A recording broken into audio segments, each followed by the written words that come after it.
مردهاتو نگور کرده و تعلیم نگرفتی پدرت بردی موندی فرزندی نا اصلی نا کس پدر شده خاک موند به قرب نشیش بگکی تبلگاه رفت نوبتی ماست بیده آماده شه بیده تیار شه مخی کی را دیگه فکر میکنه خانه کرد هیچه کرد دروازه کرد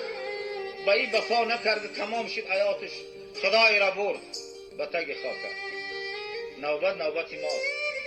بیده عقل بگیره مخی ای بینمازی توبه کنم ای پاپیراس بند توبه کنم ای قطاری بدان توبه کنم بیده که دامن رای خدا را بگیره مخی